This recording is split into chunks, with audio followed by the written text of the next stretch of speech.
La nieve caía sin parar sobre las montañas de los Cárpatos. Hacía 3 días que el grupo había encontrado el búnker abandonado, enterrado bajo metros de tierra y vegetación. Era perfecto, alejado de todo, con provisiones suficientes para meses, y lo más importante, nadie sabía que estaban ahí. Eran 5. Marina, la líder de facto del grupo, una mujer de 30 y tantos años con cicatrices en las manos y una mirada que no perdonaba errores. Había organizado todo desde el principio. Luego estaba Dmitri, su hermano menor, un tipo callado que había servido en el ejército y conocía cada rincón de ese tipo de instalaciones. Ana, la médica, apenas 25 años, pero con nervios de acero. Tomás, el técnico en comunicaciones, un hombre regordete que no paraba de hacer chistes malos para calmar la tensión. Y finalmente, Víctor, el más viejo del grupo, un ingeniero retirado que había trabajado en la era soviética construyendo precisamente este tipo de refugios. El búnker databa de los años 70. Paredes de hormigón de 1,5 metros de grosor, puertas blindadas, sistema de ventilación autónomo.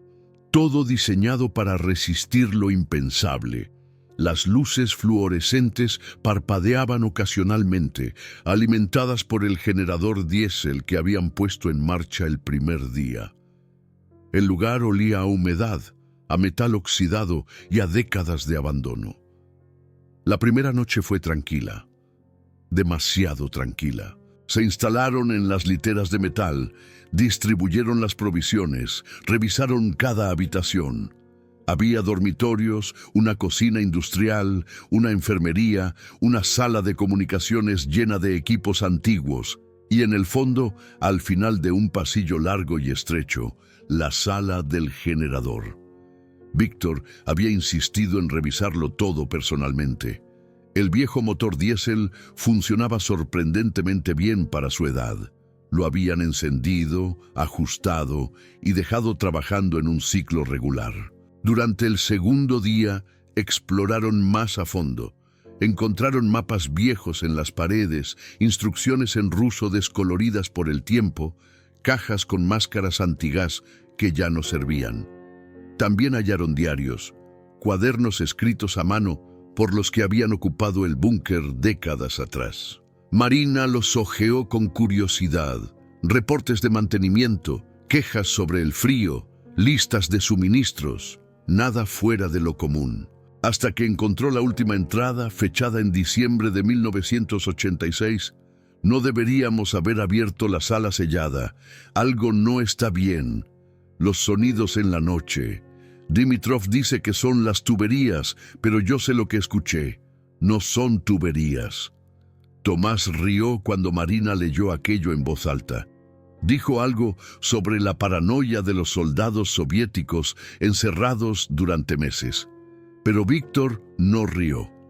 El viejo ingeniero miró hacia el pasillo oscuro que llevaba a las profundidades del búnker y frunció el ceño. Esa noche el generador se apagó. De repente, sin previo aviso. Las luces se extinguieron y el búnker quedó sumido en una oscuridad absoluta. El silencio era ensordecedor. Marina encendió su linterna y los demás la siguieron. Dmitri ya estaba de pie, con su pistola en mano. No dijeron nada, pero todos pensaron lo mismo. ¿Los habían encontrado? Víctor tomó su linterna y se dirigió hacia la sala del generador. Los demás lo siguieron. El pasillo parecía más largo en la oscuridad. Las sombras danzaban en las paredes de hormigón. Cuando llegaron a la sala, el generador estaba completamente apagado. Víctor revisó los niveles de combustible, los cables, los interruptores. Todo estaba en orden. No había razón para que se hubiera detenido. Con manos expertas, reinició el motor. El generador rugió de nuevo a la vida. Las luces parpadearon y volvieron a iluminar el búnker. Víctor sacudió la cabeza, confundido. Marina le preguntó qué había pasado. El viejo solo pudo encogerse de hombros. Quizás una falla mecánica, quizás aire en el sistema, pero su voz no sonaba convencida. Regresaron a las literas, pero el sueño no llegó fácilmente esa noche. Ana fue la primera en escucharlo. Un sonido metálico, rítmico, como si alguien golpeara una tubería con una llave inglesa. Tap, tap, tap. Se incorporó en su litera y aguzó el oído. Ahí estaba de nuevo. Tap, tap, tap. Despertó a los demás susurrando. Todos escucharon en silencio. El sonido venía de algún lugar profundo en el búnker, resonando a través de las paredes. Dmitri se levantó con su arma y Marina lo siguió. Recorrieron los pasillos, siguiendo el sonido. Los llevó hasta una puerta que no habían abierto antes. Estaba marcada con símbolos de advertencia desgastados. Dmitri probó la manija, cerrada. El sonido paró. Esperaron durante 5 minutos completos. Nada. Silencio total. Volvieron a las literas, pero nadie durmió realmente bien esa noche. La mañana del tercer día amaneció con tensión palpable en el grupo. Tomás intentó aligerar el ambiente con bromas sobre fantasmas soviéticos, pero nadie rió. Víctor pasó la mañana revisando el generador nuevamente, obsesionado con entender qué había fallado. No encontró nada, absolutamente nada fuera de lugar. Ana revisaba el inventario médico en la enfermería cuando vio la sombra. Fue rápida, apenas un movimiento en el límite de su visión periférica. Se giró bruscamente, pero no había nadie. El pasillo estaba vacío. Su corazón latía acelerado. Se dijo a sí misma que eran los nervios, el estrés, el cansancio. Pero sus manos temblaban mientras contaba las gasas y vendajes. Durante el almuerzo, Marina convocó una reunión. Necesitaban hablar. Todos estaban experimentando lo mismo. Una sensación creciente de que no estaban solos. Dmitri, siempre pragmático, sugirió que revisaran todo el búnker de manera sistemática, habitación por habitación. Si había alguien más ahí, lo encontrarían. Víctor mencionó la puerta sellada. Quizás debían abrirla. Marina estuvo de acuerdo. Necesitaban saber qué había detrás. Tomás encontró herramientas en un taller pequeño. Una palanca, un martillo, destornilladores. A las 3 de la tarde, los 5 estaban frente a la puerta marcada con advertencias. Dmitri forzó la cerradura. El mecanismo cedió con un crujido oxidado. La puerta se abrió lentamente, revelando una escalera que descendía en espiral hacia la oscuridad. Un aire frío y viciado emanó del hueco.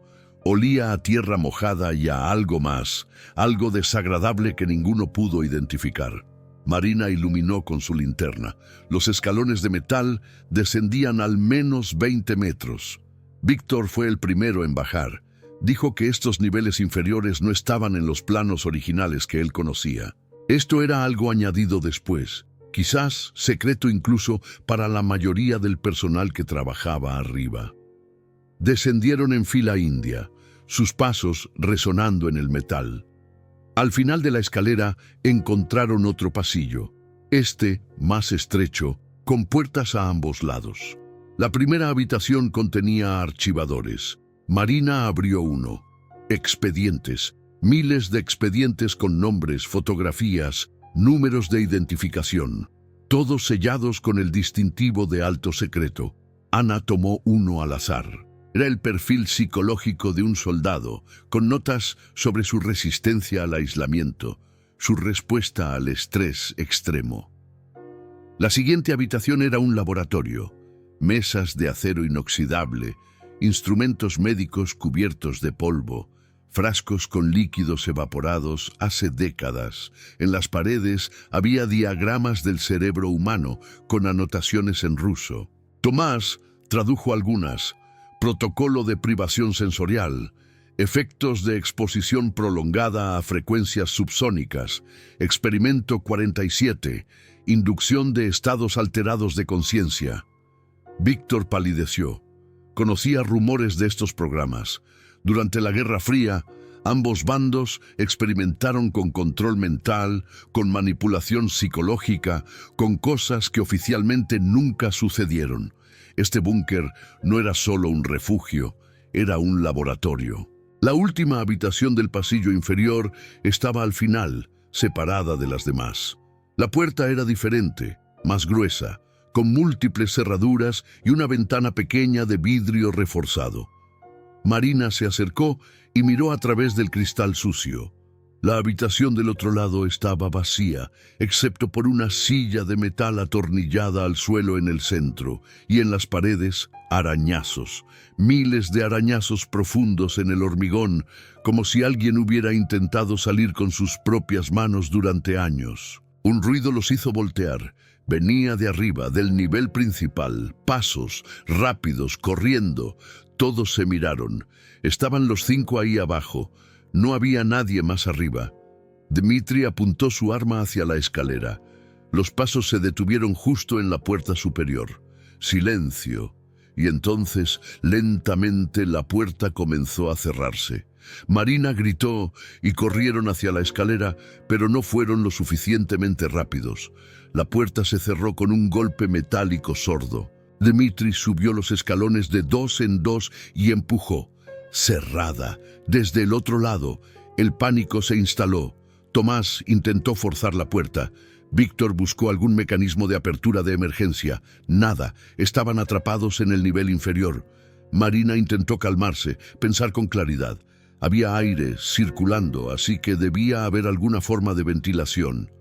No morirían asfixiados de inmediato. Pero el generador, ¿cuánto combustible quedaba? Como si el búnker hubiera escuchado su pensamiento, las luces parpadearon. 1 vez, 2 veces, y entonces el generador se apagó, de nuevo. La oscuridad los envolvió completamente. 5 linternas se encendieron en la negrura. Ana respiraba agitadamente, al borde de un ataque de pánico. Marina le tomó la mano. Necesitaban mantener la calma. En la oscuridad, los sonidos se amplificaban. Cada respiración, cada movimiento de ropa, cada gota de agua condensada cayendo en algún lugar. Y entonces lo escucharon.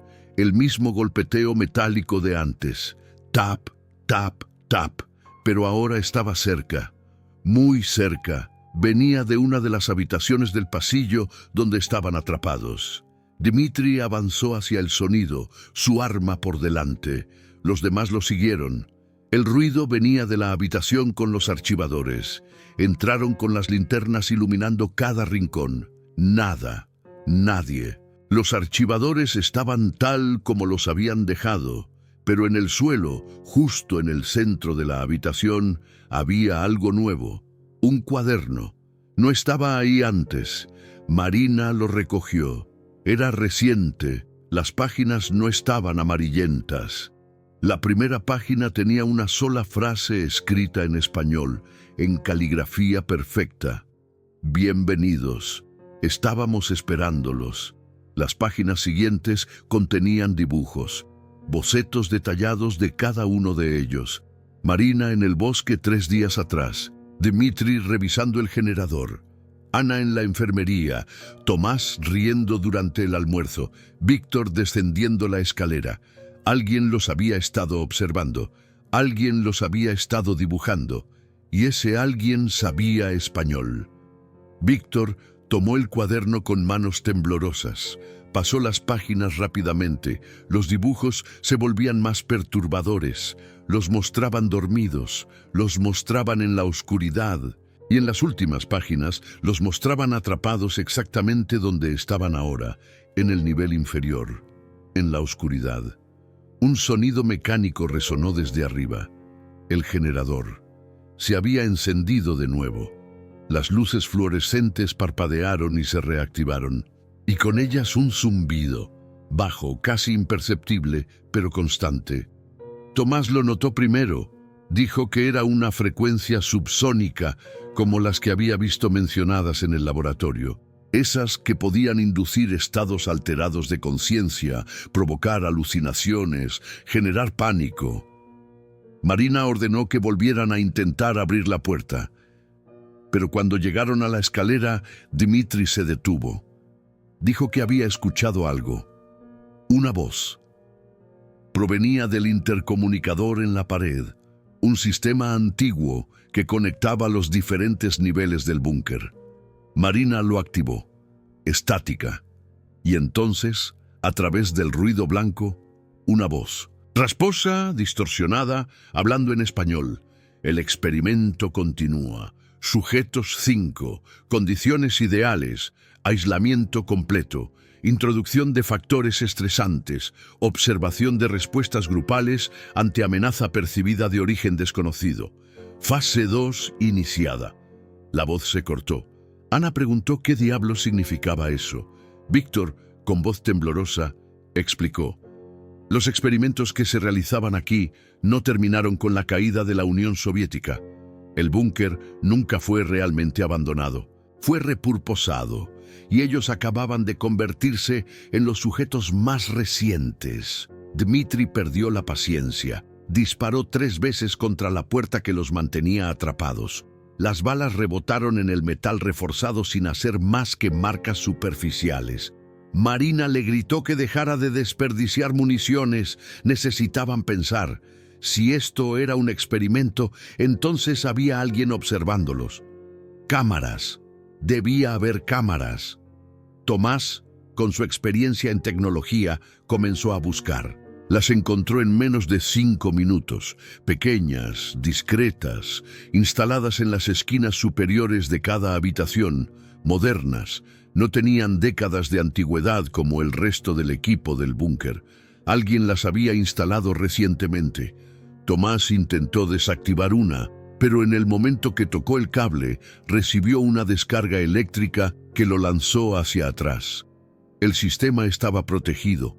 La situación era clara ahora. Los habían atraído aquí deliberadamente. El búnker abandonado que Marina había encontrado a través de sus contactos. La información sobre su ubicación, las provisiones convenientes dejadas en su interior. Todo había sido planeado. Eran ratas en un laberinto, y alguien estaba anotando cada movimiento que hacían. Marina golpeó la pared con frustración. Luego se obligó a calmarse. Si querían observar sus reacciones, ella les daría exactamente lo contrario de lo que esperaban. No pánico, no miedo, coordinación, inteligencia, supervivencia. Reunió al grupo y estableció un plan. Primero, necesitaban salir del nivel inferior. Si no podían forzar la puerta de arriba, buscarían otra salida. Los conductos de ventilación. Víctor dijo que serían estrechos, pero quizás alguien podría pasar. Encontraron la rejilla de ventilación en el techo del laboratorio. Dmitri y Víctor levantaron a Ana, quien era la más pequeña. Con esfuerzo logró quitar la rejilla. El conducto era estrecho, apenas 30 centímetros de ancho, pero ella podía pasar. Marina le dio instrucciones. Seguir el conducto hacia arriba, llegar al nivel principal, abrir la puerta que los mantenía atrapados. Ana se metió en el conducto. La oscuridad dentro era absoluta. Avanzó arrastrándose, usando los codos. El metal estaba frío y en algunos lugares había bordes afilados que le cortaban la ropa. Podía escuchar su propia respiración amplificada en el espacio estrecho. El conducto giraba hacia la izquierda, luego ascendía en un ángulo de 45 grados. Era difícil mantener el agarre. Abajo, los otros 4 esperaban en tensión. Pasaron 5 minutos, 10, 15. Tomás comenzó a preocuparse. ¿Y si Ana se atascaba? ¿Y si el conducto no llevaba a ninguna parte? Entonces escucharon su voz, distante pero clara, viniendo desde arriba. «Estoy en el nivel principal. Voy a la puerta». Esperaron. Los segundos se sentían como horas. Y entonces escucharon el clic del mecanismo de la puerta abriéndose. Dmitri subió corriendo la escalera y empujó. La puerta se abrió. Ana estaba del otro lado, sonriendo a pesar del polvo y los rasguños. Lo habían logrado. Pero cuando regresaron al nivel principal, algo había cambiado. Las literas donde habían dormido estaban revueltas, como si alguien hubiera estado buscando algo. Las provisiones habían sido reorganizadas, y en la mesa de la cocina había 5 platos servidos con comida caliente. Vapor todavía salía de ellos. Nadie se movió, nadie habló. La comida estaba ahí, recién preparada. Mientras ellos estaban atrapados abajo, alguien había estado aquí arriba, cocinando. Marina se acercó lentamente. Era comida del ejército, raciones estándar, pero estaba caliente, recién hecha. Levantó uno de los platos. Debajo había una nota. Deben mantener su fuerza. El experimento apenas comienza. Fase 3, 00.0 horas. Víctor miró su reloj. Eran las 23:17 horas. Tenían 43 minutos antes de la medianoche, antes de la fase 3. Lo que fuera que eso significara. Dmitri propuso que dejaran el búnker inmediatamente. Ya sabían la verdad. Esto era una trampa. Necesitaban salir. Marina estuvo de acuerdo. Se dirigieron hacia la entrada principal, la gran puerta blindada por la que habían entrado 3 días atrás. Dmitri giró el volante que accionaba los cerrojos. No se movió. Intentó de nuevo, aplicando toda su fuerza. Nada. La puerta estaba sellada desde el exterior. Tomás corrió hacia la sala de comunicaciones. Si no podían salir físicamente, al menos podían pedir ayuda. Los equipos antiguos eran inútiles, pero él había traído un radio satelital moderna. La buscó en su mochila. No estaba. Vació todo el contenido en el suelo. La radio había desaparecido. También sus teléfonos móviles. Todos los dispositivos de comunicación que habían traído habían sido sustraídos. Ana comenzó a hiperventilamiento. Marina le dio una bofetada suave para que reaccionara. No podían permitirse perder el control. Pensó rápidamente. Si estaban siendo observados, entonces los observadores tenían que estar en algún lugar cercano. Este búnker era grande, pero no infinito. Había áreas que no habían explorado completamente, secciones del plano original que Víctor mencionó, pero que no habían investigado. Víctor recordó. Había una sala de control. En los búnkeres de este tipo, siempre había un centro de operaciones desde donde se monitoreaba todo. Calefacción, ventilación, comunicaciones, seguridad. Si alguien estaba controlando el búnker, estaría ahí. El problema era que la sala de control estaba diseñada para ser inaccesible desde el interior en caso de compromiso de seguridad. Era una característica de diseño para proteger al personal de control de cualquier amenaza dentro del búnker. Pero Víctor conocía estos sistemas. Había ayudado a diseñar algunos. Siempre había una vía de acceso de emergencia, un conducto de mantenimiento. Lo habían visto al pasar, confundiéndolo con un armario de limpieza. Dmitri forzó la puerta. Efectivamente, detrás había una escalera vertical que subía. Muy probablemente llevaba a un nivel superior, uno que no aparecía en los mapas públicos del búnker. Eran las 23:34. 26 minutos para la medianoche. Marina decidió.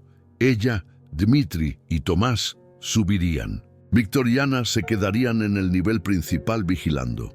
Si algo salía mal, al menos no estarían todos en el mismo lugar. Ana protestó, pero Marina fue firme. Necesitaba a alguien con conocimientos médicos abajo por si había heridas. Los 3 comenzaron a subir. La escalera era empinada y estrecha. Subieron al menos 15 metros antes de llegar a una trampilla en el techo. Dmitri la empujó. Se abrió con facilidad sorprendente. Emergieron en un pasillo que definitivamente no era parte de la estructura original del búnker. Las paredes eran más nuevas, pintadas de blanco estéril. Luces LED modernas en el techo. Puertas con cerraduras electrónicas. Caminaron en silencio. La primera puerta tenía una ventana. Marina miró dentro. Era una sala llena de monitores. docenas de pantallas mostrando diferentes ángulos del búnker inferior.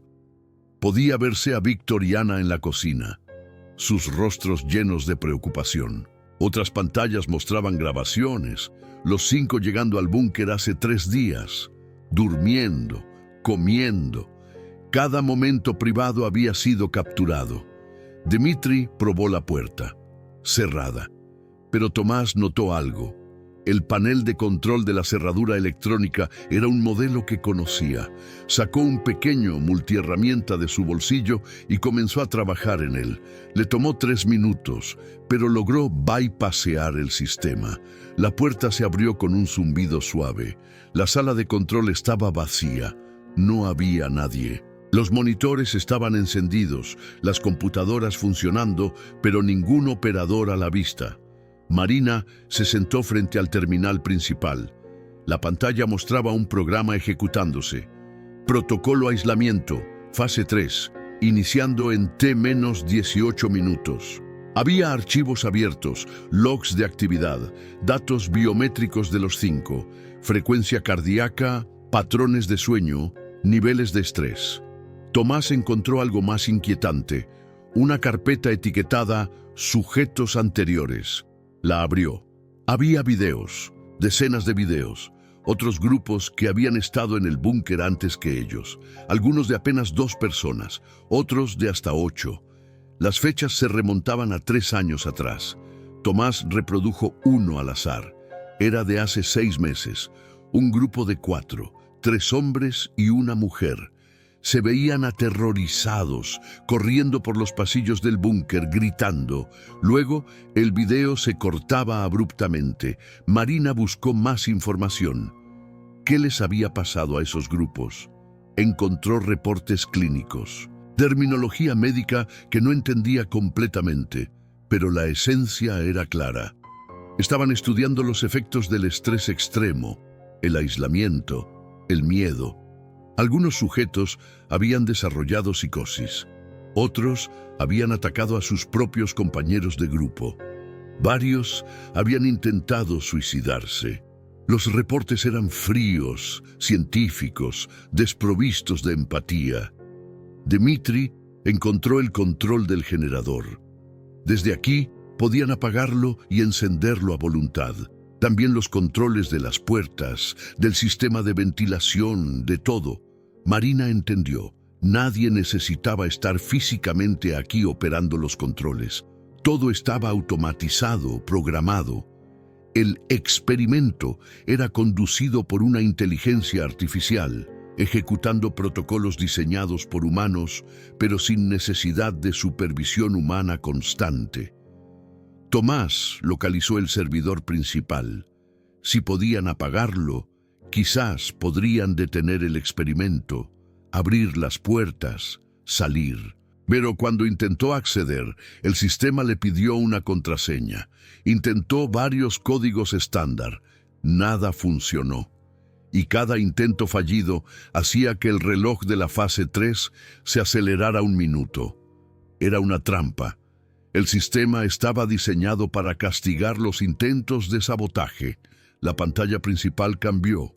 Un mensaje apareció. Sujetos 1, 2 y 5 han accedido a área restringida.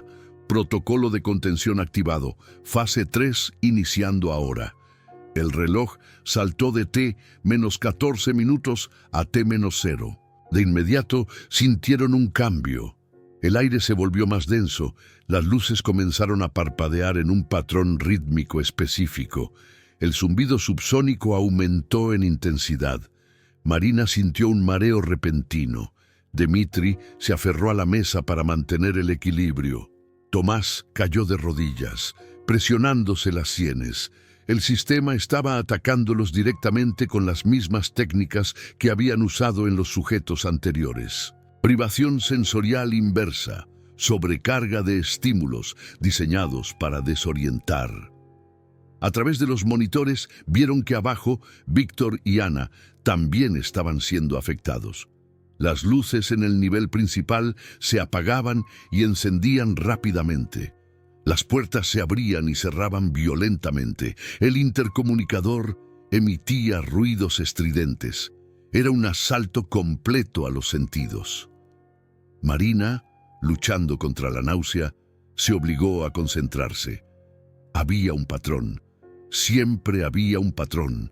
Los experimentos necesitaban variables controladas. Buscó en los archivos. Encontró el protocolo completo de la fase 3. El objetivo era inducir un estado de pánico extremo durante exactamente 45 minutos. Luego, abruptamente, todo se detendría. Se medirían las respuestas fisiológicas y psicológicas en la transición del terror absoluto a la calma repentina. 45 minutos. Tenían que resistir 45 minutos. Marina gritó la información a Dmitri y Tomás. Necesitaban aguantar. Se aferraron unos a otros, cerraron los ojos, intentaron bloquear los estímulos, pero era casi imposible. El sonido perforaba directamente el cerebro. Las luces atravesaban los párpados cerrados. Dmitri comenzó a alucinar. Veía figuras en las sombras, personas que no estaban ahí. Gritó que alguien venía a por ellos. Marina lo sujetó con fuerza. No había nadie. Era el efecto de las frecuencias subsónicas mezcladas con las luces estroboscópicas. Tomás estaba en posición fetal en el suelo, llorando. Abajo, Víctor y Ana se habían encerrado en la enfermería, bloqueando la puerta con todo lo que pudieron encontrar. Pero el sonido penetraba las paredes. Ana gritaba que veía insectos en las paredes.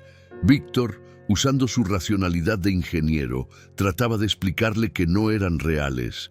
Pero incluso él comenzaba a dudar de sus propios sentidos. Pasaron 10 minutos, luego 20.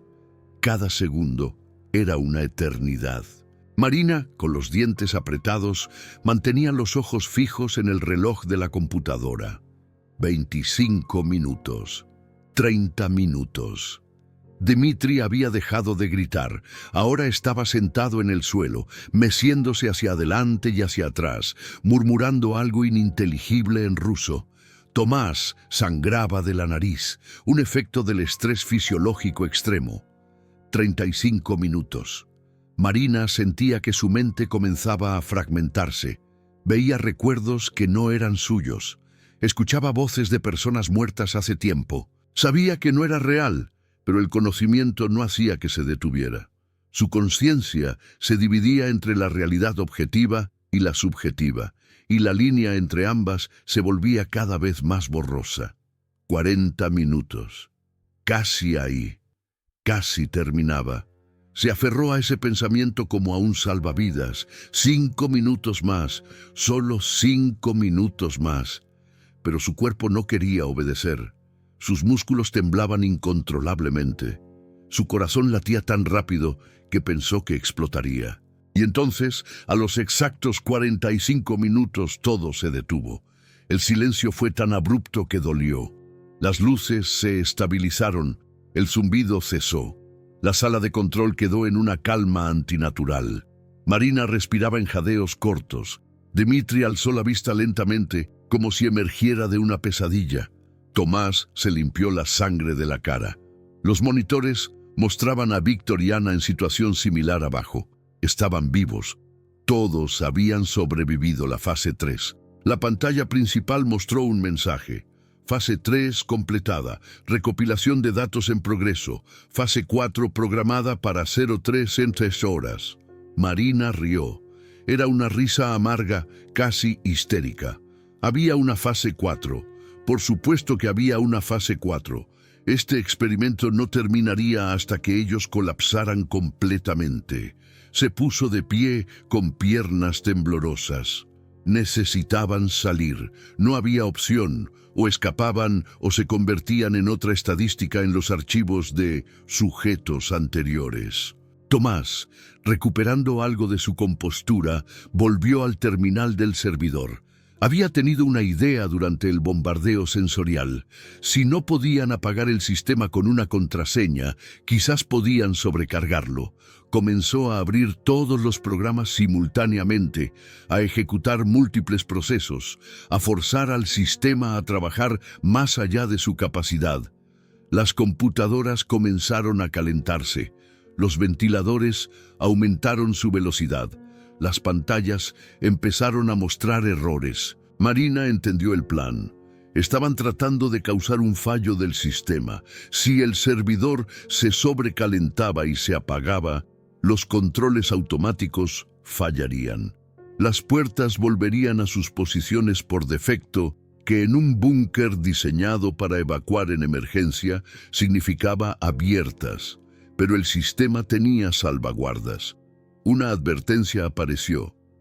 Temperatura crítica detectada. Iniciando protocolo de enfriamiento de emergencia. Deshabilitando funciones no esenciales. Las pantallas comenzaron a apagarse una por una. Tomás presionó más. Necesitaban que el fallo fuera completo, no parcial. Dmitri, todavía desorientado pero funcional, sugirió algo más directo. Si las computadoras eran el problema, eliminarlas físicamente. Levantó su pistola y apuntó al servidor principal. Marina le dijo que esperara. Si destruían el servidor, podrían quedar sellados permanentemente adentro. Necesitaban que el fallo fuera del tipo correcto.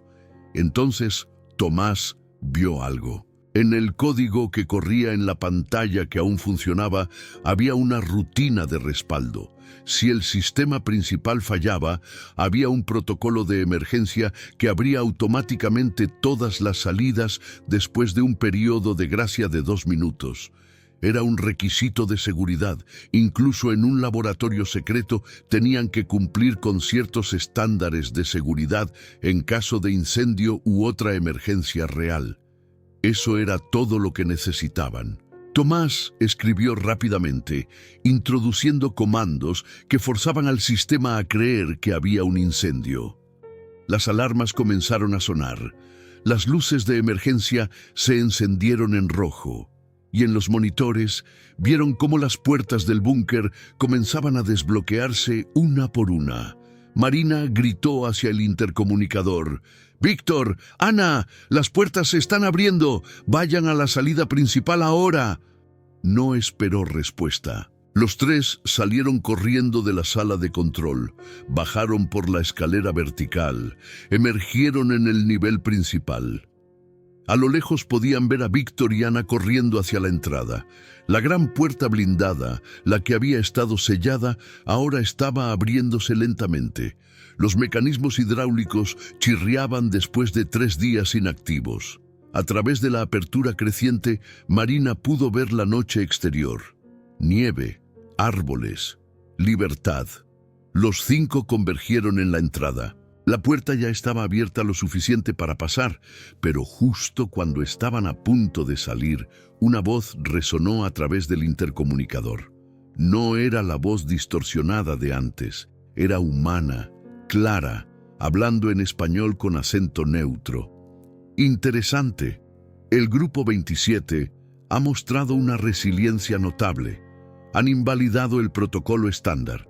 Esto requerirá ajustes en los parámetros para futuros sujetos. Sin embargo, su participación aún no ha concluido. El suelo bajo sus pies tembló. Un sonido mecánico profundo vino de algún lugar debajo del búnker. Víctor comprendió primero. Gritó: «¡Es el sistema de autodestrucción! Los búnkeres militares los tienen por si caen en manos enemigas». Tenían que salir inmediatamente. Se lanzaron a través de la puerta.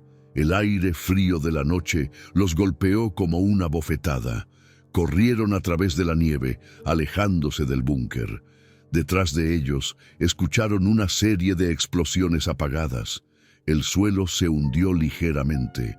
El búnker se estaba derrumbando sobre sí mismo, sellando todo lo que contenía. Corrieron durante 10 minutos sin detenerse, hasta que el frío y el agotamiento los obligaron a parar. Se giraron para mirar atrás.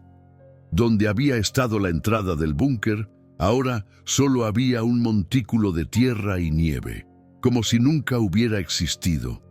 Todas las pruebas de lo que habían experimentado estaban enterradas bajo toneladas de escombros. Se miraron entre sí, cubiertos de sudor a pesar del frío, sangrando, temblorosos, pero vivos. Ana comenzó a llorar. Tomás se dejó caer en la nieve. Víctor simplemente cerró los ojos y respiró el aire fresco como si fuera lo más precioso del mundo. Dmitri mantuvo su arma en alto, como si esperara que algo más saliera de las ruinas. Marina fue la primera en hablar. Necesitaban moverse. No sabían quién estaba detrás del experimento, pero era alguien con recursos considerables. Alguien que había operado durante años sin ser detectado. Alguien que podría venir a buscarlos para silenciarlos.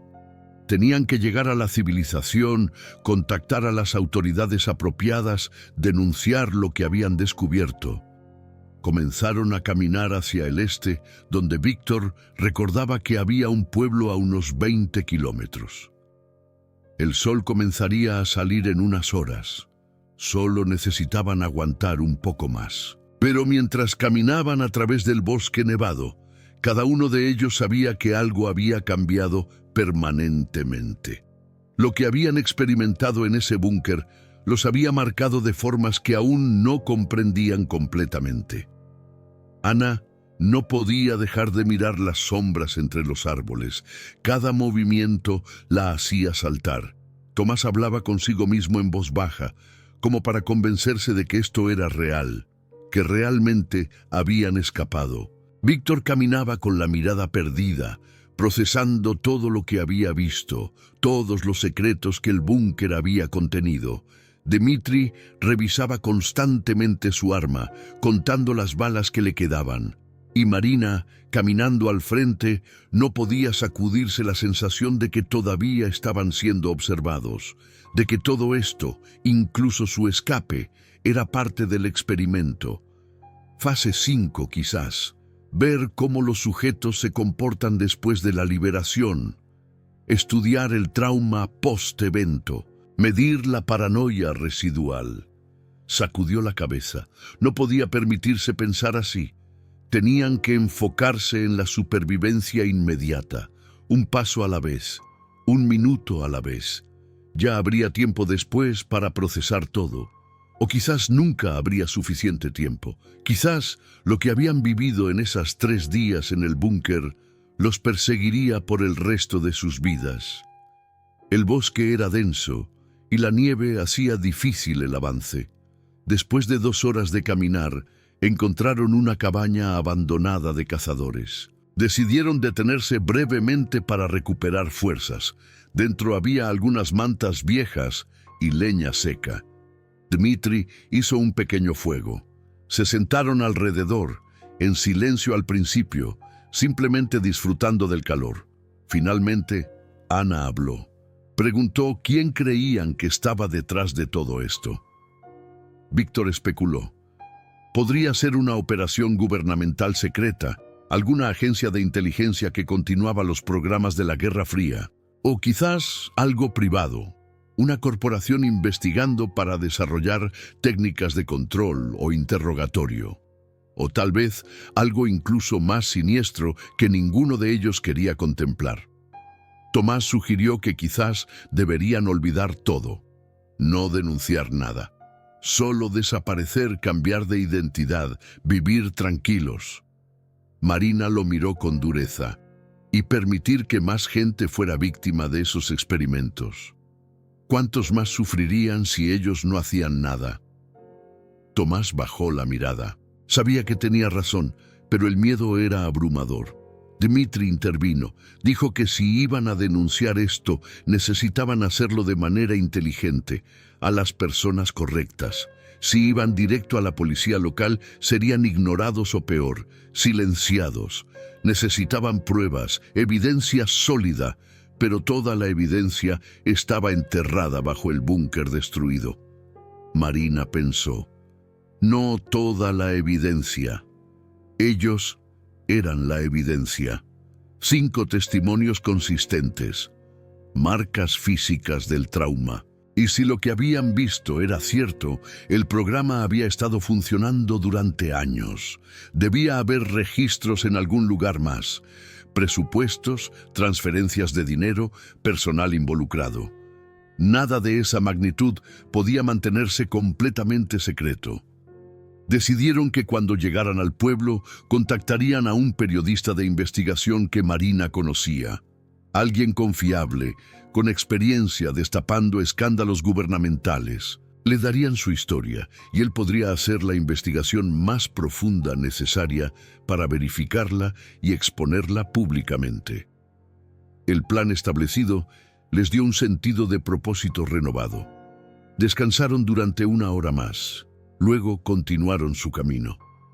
El sol comenzaba a asomar en el horizonte, tiñendo la nieve de tonos rosados y dorados. Era hermoso, un recordatorio de que el mundo normal todavía existía fuera del horror que habían experimentado. Para el mediodía avistaron el pueblo. Era pequeño, quizás 200 habitantes, con casas de madera y calles sin pavimentar. Encontraron un teléfono público funcionando. Marina llamó al periodista. La conversación fue breve pero efectiva. Él escuchó su historia con escepticismo inicial, pero cuando mencionó detalles específicos sobre experimentos de control mental de la era soviética, su interés se agudizó. Acordaron encontrarse en una ciudad mayor, en un lugar público, en 2 días. Consiguieron transporte con un camionero local que iba hacia la ciudad. Durante el viaje de 6 horas trataron de verse lo más normales posible, pero era difícil. Estaban sucios, heridos, obviamente traumatizados. El camionero les hizo algunas preguntas que respondieron vagamente, hablando de un accidente de excursionismo. En la ciudad encontraron un hotel barato. Reservaron 2 habitaciones. Se ducharon por primera vez en días. Se curaron las heridas lo mejor que pudieron con lo que Ana llevaba en su bolsa. Se sentía surrealista estar de vuelta en la civilización, viendo a gente normal haciendo cosas normales, comprando en tiendas, riendo en cafés, como si el búnker hubiera sido un mal sueño, pero no lo era.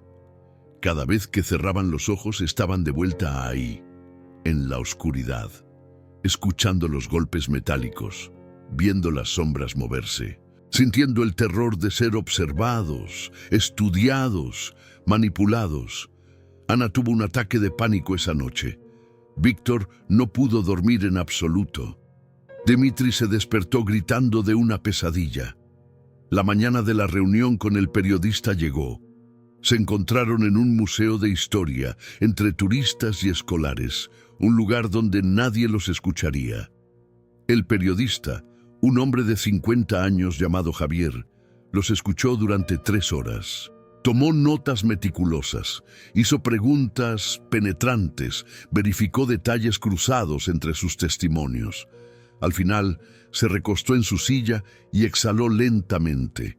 Les dijo que su historia era increíble, en ambos sentidos de la palabra, pero había algo que le convencía: la especificidad de los detalles, la consistencia entre los 5 testimonios y el hecho de que él había oído rumores sobre instalaciones similares en otros lugares de Europa del Este. Iba a investigar. Les pidió que se mantuvieran disponibles y en contacto. Durante las siguientes semanas vivieron en un limbo extraño. Se alojaban en diferentes hoteles, evitando establecer patrones. Javier les actualizaba periódicamente.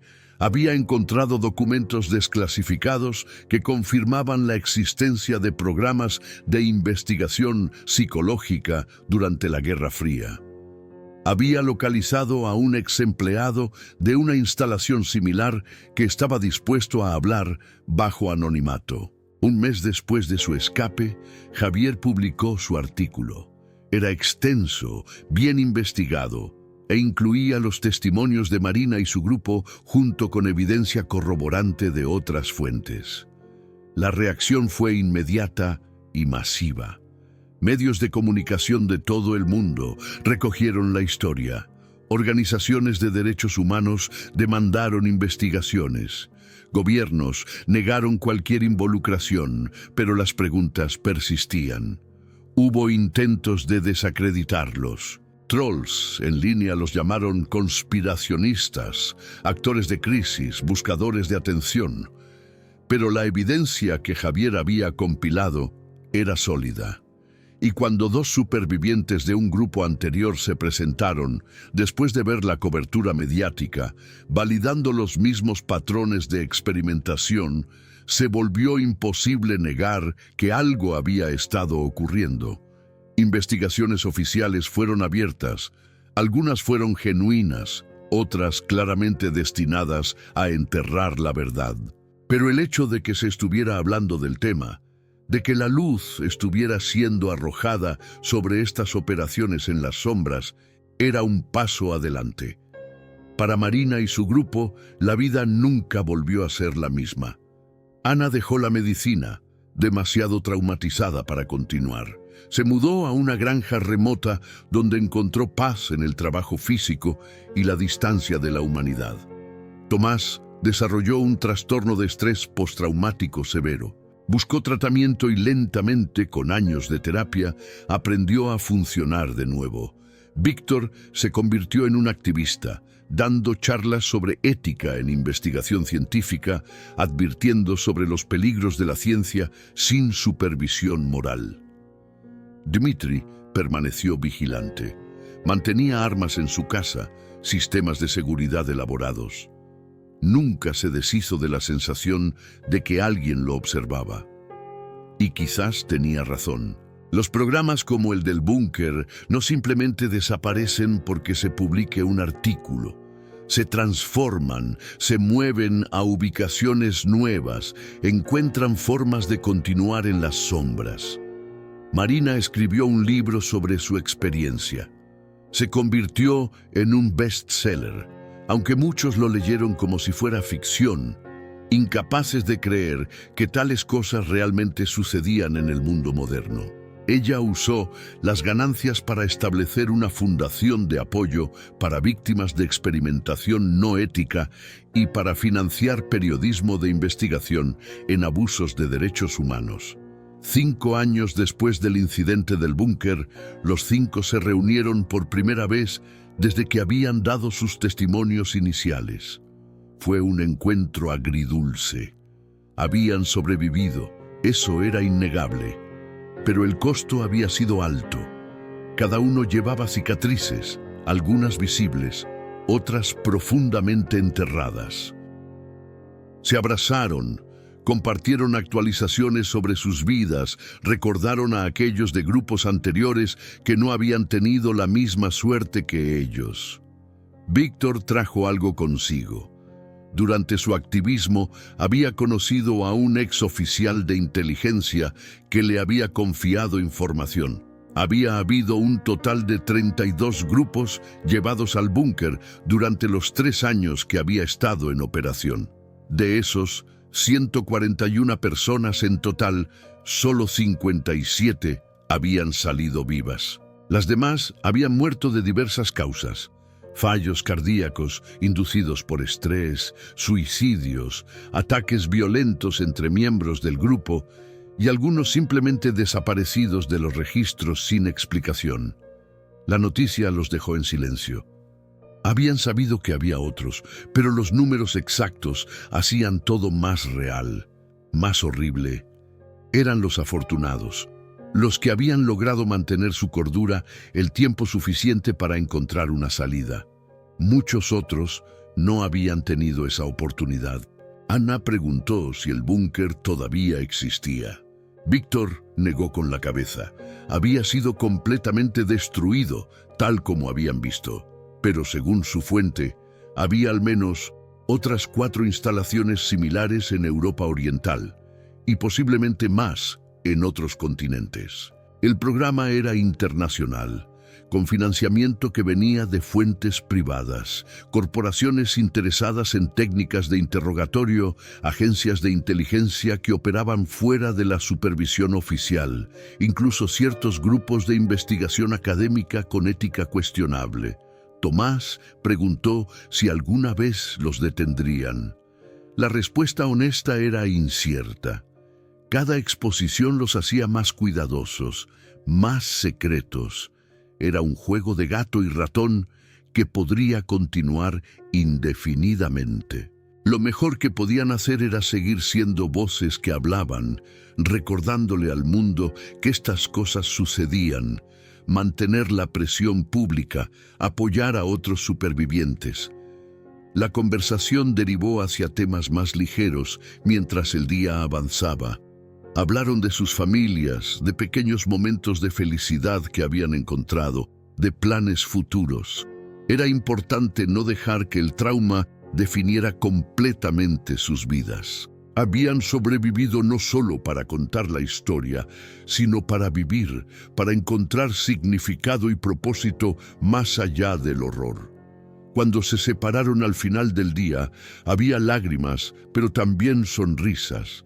Se prometieron mantenerse en contacto, apoyarse mutuamente, continuar la lucha contra las injusticias que habían experimentado. Eran sobrevivientes, pero más que eso, eran testimonios vivientes. Su existencia misma era un acto de resistencia contra aquellos que preferirían que estos crímenes permanecieran ocultos. Marina caminó sola esa noche por las calles de la ciudad. Miraba a la gente pasar, cada uno envuelto en sus propias vidas, sus propias preocupaciones, mayoría ignorantes de las oscuridades que existían en los márgenes de la sociedad.